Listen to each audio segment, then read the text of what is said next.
Guys, listen. We can fight, we can disagree on so many things, but the one thing I think we can all collectively agree is the fact that Harry is so talented when it comes to public speaking. Both him and Meghan Markle, they are so good at public speaking, and every time I listen to their speeches or to them talk, it's so heartfelt. It warms your heart. You feel like you're part of that community, be it the Invictus Games or whatever it is they're talking about. It's so emotional and it gets you, and I think that's just the beauty of both Harry and Meghan when it comes to public speaking and delivering speeches. They know how to reel the audience in. They know how to make to get you in your feels, and I love that about them. So let's disagree or agree to disagree on so many things, but the one thing I think we can all acknowledge is the fact that Harry and Meghan Markle are incredible at public speaking. Like, they are incredible at giving speeches. That's something we just need to agree. There's no denying that. It's for a fact. So the Invictus Games just wrapped up in Vancouver, Canada, and a lot who played. So we just saw how Prince Harry, the Duke of Sussex, and the founder of the Invictus Games got so emotional when Canada's Prime Minister, made a tribute of how he's proud of everything he's accomplished with the Invictus Games. He held back his tears. It was emotional, and watching that was emotional. So if you've not seen that, go watch my previous videos to just see how beautiful that was. And I got emotional. I'm usually gangster most of the times, but this one time I was so emotional. So listen, a lot has happened at the Invictus Game. We had an incredible Invictus week. Meghan Markle was there to show support, and after 5 days she flew back to California to be with the kids. Rightfully so. She's a mom and a hard-working, independent woman.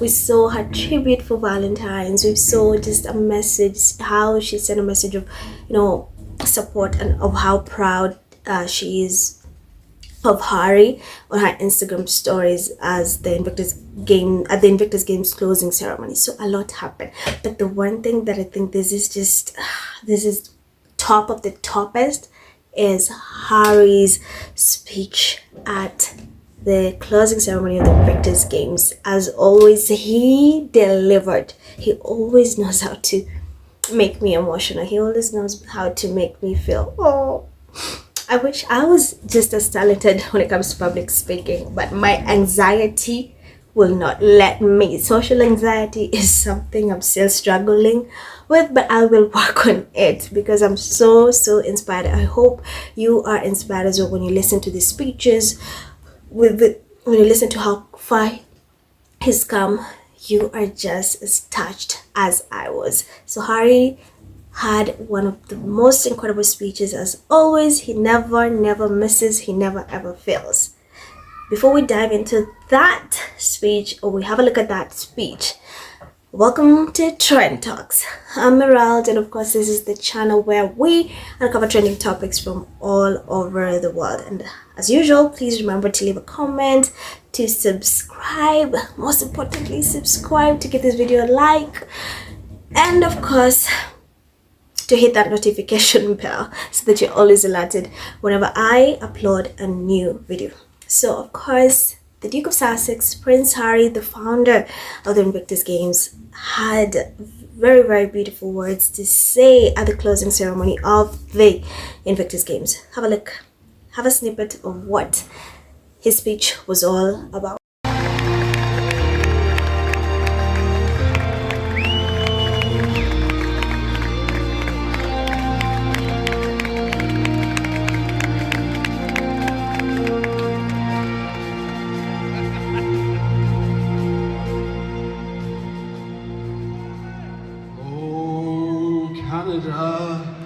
You've only gone and done it again. Did we all have fun? Are we suitably exhausted? First, I want to extend a heartfelt thank you to the Invictus Games 2025 Organising Committee for their sheer passion and hard work in making these extraordinary games possible. Thank you to the Invictus Games Foundation, all volunteers, officials, VPD, RCMP, performers and artists, and of course, all Canadians for making these games so special.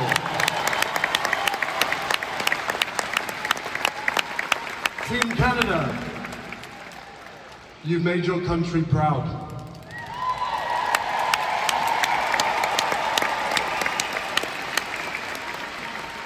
Thank you for bringing your heart to the forefront of these games and for showing all of us how it's done. To the host nations, to the host First Nations, thank you for your partnership, your friendship over the past 3 years. What your people have endured should never have happened. You've shown us what it looks like to fight for the survival of something far greater.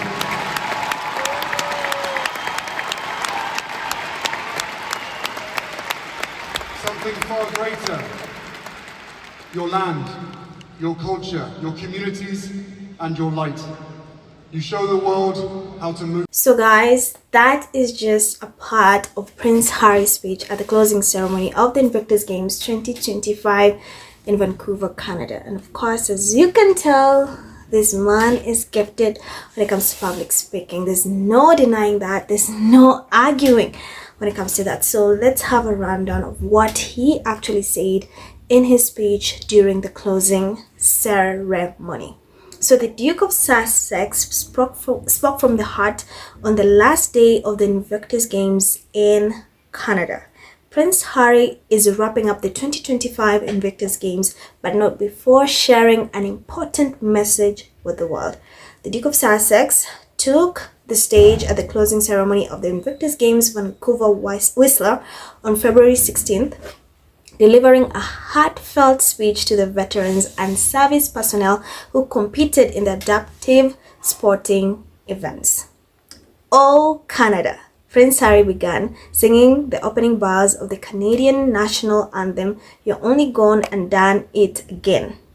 Did we all have fun? He then thanked organizers, officials, authorities, all Canadians, the host First Nations, and athletes' loved ones. That is the Duke of Sussex, the founder of Invictus Games, Prince Harry. It's just so amazing that he thanked each and every person at the Invictus Games, the servicemen, the servicewomen, each and volunteers, every person who participated, who took part, with the big, small, in between the big and the small. They made the Invictus Games 2025 happen, and for that I am also grateful for that, and I'm also thankful. So to our Invictus wives, husbands, girlfriends, boyfriends, kids, grandparents, and friends, if you can, please stand and be recognized. We salute you. The Duke of Sussex said, to our comrades, friends, or loved ones who we lost to battle or to suicide tonight, we honor you too. For anyone who may not know, Harry is also a veteran himself. He served 10 years. Yes, he is also a veteran himself. And as I've kept on insisting in my previous videos, he knows firsthand what they go through as veterans. So to honor, the wives, because if you're married, let's say, to a veteran, all the families, they also are affected with some of the things the veterans or the servicemen and women go through. It's like a whole thing. So they being there to show them support, to being whenever they need it, it's very important. So him thanking the wives, the husbands, grandparents, kids, it's a society. Every person is part of this community, and I think that's what I love most about Harry. And I love that he remembered to honor, the loved ones of, each and every person they lost in battle. Some of the fallen soldiers, he took time to also remember them. And I think that's just so honorable. So moving on, to those of you whose journey to these games has been difficult and uncertain, who questioned whether you would even make it here today, thank you for showing us what is possible. He said, in the pursuit of saving yourselves, you have also saved all of us. those who love you and those who don't even know you. I totally agree. Harry described how he has spent 11 days meeting families from all over the world, from different beliefs, backgrounds, and abilities, and that he could see how you've changed them. We've seen that. I like one thing about Harry, he always likes interacting with people from all over the world, learning different cultures, especially indigenous cultures, communities, and we saw that he even, illustrated everything that took place on his Sussex.com website about the communities they visit. It was wonderful, and I love that he creates awareness or uses his platform to showcase these cultures, and we saw him interact with a lot of people, even kids. And I love that, as I've mentioned before, kids naturally gravitate towards Harry and Meghan, and it's so beautiful. So he made it. I love that he spent 11 days meeting families from all over the world, and I love that he so firsthand what these games have done or have impacted their lives in one way, shape, form, whatever, in another. That is just like one of his biggest goals, is to see veteran servicemen and women in a much good place, in a place where they feel they're not alone, a place where they feel strong, in a place where they know that they can do anything, they can achieve anything, they can accomplish anything if they put their mind to it.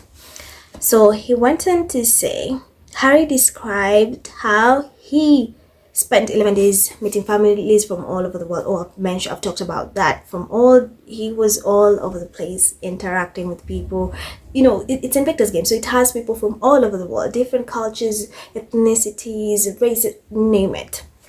So he continued, being a hero, being a role model, it's not just about resilience, skill, or power. It's about integrity, compassion, courage. He said, you give us hope through your healing, honesty, and humanity. And of course, through your humor. You know exactly what I'm talking about. It's an in-house joke which made the crowd laugh. Our entire Invictus community, whether here tonight or watching from home, is making the world a better place.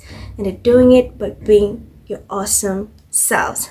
Harry said, I love that. I really love that, because Harry's started this multi-sport platform, this Invictus Game Foundation, to help veteran servicemen and women in their healing recovery journey, and to see that actually he is accomplishing what this sport is about. It's remarkable. It is so remarkable. And Harry, we are also grateful that you gave our servicemen and women, veterans, a platform where they can strive, they can overpower anything, be it the trauma, anything they face, they know they're capable of enduring it and overpowering it. You made that happen. So for that, I and we are also grateful. So he went on to say, pointing to the time and place, Harry acknowledged that the Invictus community was together once more, a decade after its inaugural launch, in a world still full of strife and trauma. There's so much that's happening all over the world, and it's sad, but it's a fact. A lot is up. There's so much chaos. There's so much happening all over the world. There's so much trauma, and to have this platform, I don't know if I can put it in right words, to have this, a platform where it brings community, especially servicemen who put their lives at risk to protect, to fight for their countries, and then create a community where they can, they especially in a world full of strife and trauma. I mean, I'm finding words to put it in the right way. Like in my head, I know what I'm supposed to say, but my mouth is not in conjunction with my brain. So I hope you guys understand or have an idea of a little bit of what I'm trying to say. So moving along, and as much as we wish these games weren't necessary, I understand why they are still needed, perhaps more than ever. He said, it's because of the strength you give to the world, the power of your example, your duty to one another. You may swear allegiance to different flags, but you stand united in your decency, your compassion, and your spirit of service. Now listen, this speech. Tell me, I don't know if there's any other person you can say compares to Harry, or even comes close to Harry when it comes to caring, putting the needs of veterans, servicemen, and women first. Let me know in the comments if there's any person who just cares about veterans the way Harry does. I want to know, because it just speaks volume. The way he speaks, the way his actions and words are aligned. It's not like, oh, he's speaking this and his actions show something different. From the start of the Invictus Games to the opening to the closing ceremony, even before they started, he's been front center, everything in organizing and planning to make sure that these games are fun. These games are, meant to do what they are supposed to do, to help the wounded, veterans, injured, servicemen and women in their recovery journey. And tell me if he's not done that. And he keeps, it's massive. That's a success. And I think that's something we need to applaud him for. He's also done that. And for that, I'm just so proud. So he went on to say, I can't stand before you and promise there won't be challenging times ahead, but I promise you're better equipped now than you were before. He continued, you reclaimed what was lost, restored what was broken, achieved the impossible. The Duke of Sussex urged, remember what makes you tick. Hold on to it, rely on to it. Use it for yourself and those around you. For service to one another will save us. Calling to Invictus future, following its 10th anniversary year, Harry pledged that the Invictus Games will go on for as long as they needed. Yes, they are, and they keep getting better, bigger, name it. Well, I never expected that we will still be here in 2025 from one soldier to another. I also promise you this. So long as our brothers and sisters are striving to heal and grow, the games will go on, he said. So long as there are those around the world who view you with sympathy rather than admiration and respect, the games will go on. And so long as the challenges around us demand it and require it, the games will go on. Prince Harry said, bring on Invictus Games Birmingham 2027. You have permission to party. Ladies and gentlemen, that was none other than the Duke of Sussex, the founder of the Invictus Games, Prince Harry, and his remarkable, heartwarming, emotional, heartfelt speech at the closing ceremony of the Invictus Games. I don't know about you, but that was so beautiful. And I like that he always puts the needs of the veterans, the servicemen and women in place. Like, he makes sure he follows through with them. Him being a veteran himself, he understands what they need, because he's also been in battles, in combat, so he really understands. Harry, the Invictus week has been phenomenal. Thank you for each and every person who took part, for the volunteers, for the participants, for the families of the participants and their loved ones, to Meghan Markle, to the media who actually, some of the media who actually showcased, broadcasted these games to people from all over the world. We say thank you. I am so happy. I get to learn a lot, about the Invictus Games. I get to learn about the stories of the participants. I know you have as well, and I'm so excited. I cannot wait for 2027 in Birmingham, where the Invictus Games will be taking place. We are so proud of you, Harry. Keep up the good job. We love you. We support you. We adore you. May you never change, regardless of what the world puts you through. So guys, that was Harry's speech. And that's it from me. Thank you guys for watching this video, for going through this speech with me. I appreciate you and I love you, and I'm so grateful. I've been seeing you guys subscribing. We are at 144 subscribers, and I'm so grateful to the 144 of you. Thank you for believing in me. Thank you for watching my content. I don't take it for granted. So that's it guys from me. Remember to comment, to like, and of course tell me about your memorable moments of the Invictus Games. Tell me what you like about Harry and what he's done with the Invictus Games. Tell me what you think about his speech in the comments below. So that's it guys. Thank you. I wish you well, happiness, and I'll see you in my next video. Bye.